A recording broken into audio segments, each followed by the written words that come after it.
座大师骆师傅啊，一来之后大家回响很大，结果马上珊妮老师的位置就变成他，欢迎骆大师。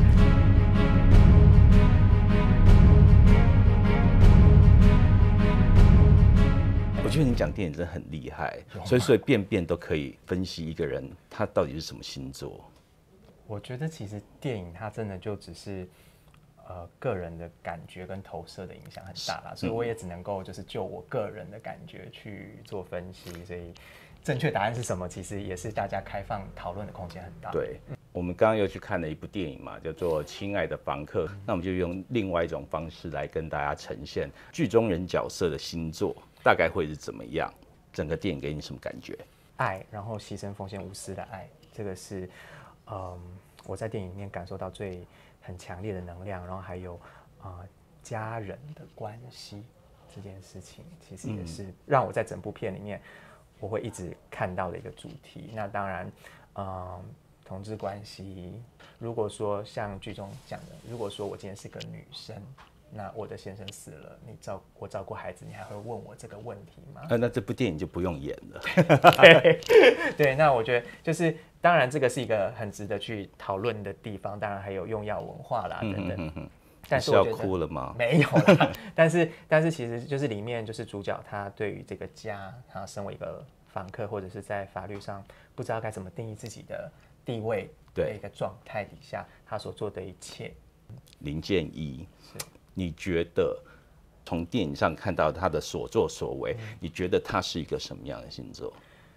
林建一他是一个非常感性的一个人。那我觉得，虽然说大家会觉得说同志就很感性，这是一个很 typical 的、很刻板的印象，但是他所展现的那个感性，然后跟他是一个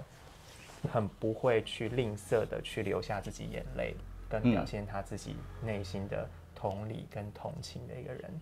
然后以及你看到他对于那个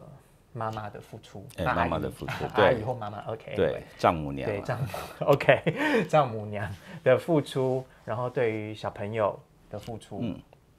再一个他只是一个房客，然后他所爱的男人过往之后，他能够做到这样子，就等于是已经是牺牲奉献的精神是非常清楚的，对，所以再加上我刚刚讲的，他整个形象的塑造，他是一个有才华，然后又是钢琴老师，然后又是那么的感性的一个人，所以其实一定是水象星座是优先考量的。那讲到牺牲奉献的话，其实最主要大家也就会想到双鱼座，水象星座跟土象星座都算是阴性的星座，对，所以它比较容易展现出那种女性的成分，那不是娘，而是一种柔性的一个能量。所以我一直在犹豫，它到底应该是金牛还是双鱼。但是我最后觉得是双鱼的原因是，他就是那么的为了爱，为了爱去做这件事情，为了爱可以去做出连土象星座可能都做不到的那个奉献跟牺牲，甚至最后他是要牺牲自己去认罪这件事情。对，那其实我觉得这是双鱼的意向都非常明显的。但是其实问这一题好像也没有什么用，因为大家都知道，在电影里面大家都看到就是双鱼。你跟我讲的时候，我还没有注意到，就是他有讲这件事情。对，林建一61年是3月17号，我想说，那不就是双鱼座吗？所以他真的是很符合双鱼的那种感觉，对不对？包括就是他连到最后，他就是收到小朋友的 CD， 他都还就是能够马上把自己的情绪毫无保留的表现出来。我觉得这是很水象星座的展现。那除了这个角色之外，其实里面还有其他的角色，我也觉得很有趣。那第二个角色，我就想问一下骆师傅，婆婆的角色。哇，这个婆婆角色我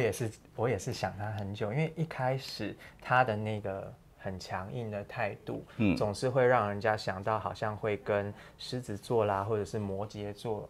这类的星座去做关联，就是说你不要以为就是他就会有一个高高在上的一个老人家的一个形象嘛，那老人家大家一定就是会马上关联到就是摩羯座这个星座，那或者是说有权势权威站在上位的人。但是后来就是看到整个戏曲的转折，到最后他甚至是跟他讲说啊，我原谅你或什么的。那在这中间，其实他出现的片段虽然不多，但是他出现的地方其实不太会去跟你讲到说，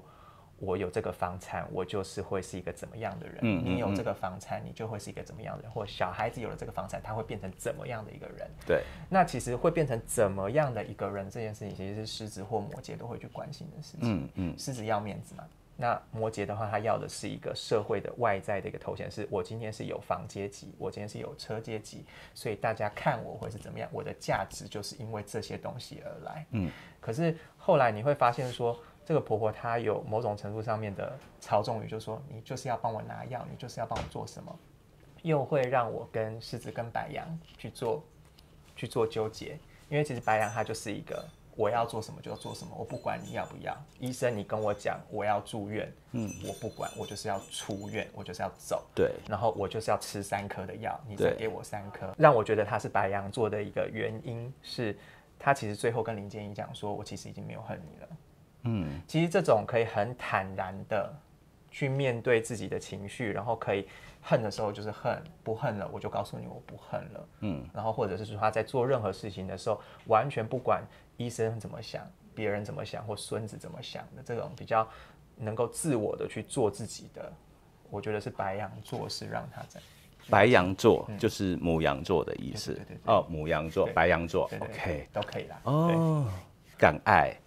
敢恨，或者是说也容易拿得起放得下那种对，因为感觉，就是敢爱敢恨这个其实是火星能量非常清楚的。那火星能量在古典占星学里面，它同时掌握了白羊跟天蝎。哦，所以一般我们讲到敢爱敢恨，我们可能也会想到，哎，好像天蝎有这个感觉。对，我就想说你为什么不讲天蝎座？但是天蝎它天蝎是恨了就不能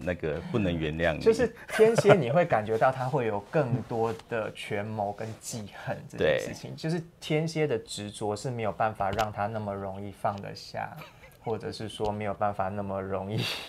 让他觉得说我可以这么轻易的说出口原谅这件事情，因为天蝎他太聪明，天蝎他算是12星座里面聪明的星座，他跟宝瓶都算聪明，但是往往就是变成说聪明的人他看得太清楚之后他就很难原谅，因为他觉得他看到的就是对的。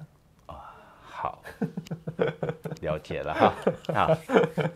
另外一个角色我也觉得他虽然在戏份里面非常非常少，但是我觉得他也还蛮关键性的，那就是药头的角色。其实我觉得这一类的角色我会直接毫无悬念的给双子座。对，因为其实双子座水星这颗星，其实在它的守护星哈，水星的守护星双子座，其实它在占星学里面，它是一个可吉可凶的星，所以它不像金星、木星那样是吉星或土星、火星那样是凶星，对，它是亦正亦邪的，对。那而且它就是一个很俏皮的，然后让你感觉好像是雷神索尔里面的洛基啊，或者是那种很调皮的孩子的那种能量，所以。而且是皎洁的那种气质，对，所以其实他就说，想玩的时候再来找我，不要那么僵嘛。那其实这种就是一种双子，他不喜欢太严肃，或者是不喜欢太沉重能量的一个，我觉得角色性格在占星上面的一个展现。所以其实我觉得看到药头，我直接就是想，他就是双子。哦，还有一个角色，我觉得也是在里面最为关键的一个角色，就是小朋友啊。哇，小朋友这个也是我从头。在看他到底是什么角色，因为你一直很希望我问你，没有，因为你知道，就是自从上次孤味的随堂考试之后，让我就是现在看电影，我都想说，不要看电影，不要这么累，对不对？我也想轻松看电影。好，然后你说，其实小朋友，因为他一开始话真的很不多，对，而且就永远就是一脸的厌世，对，所以就一直让我想说，他到底是什么样的角色？因为其实话不多的角色在12星座里面还蛮多的，尤其就是巨蟹啦、天蝎啦、摩羯啦、宝瓶啊，其实这几个星座他们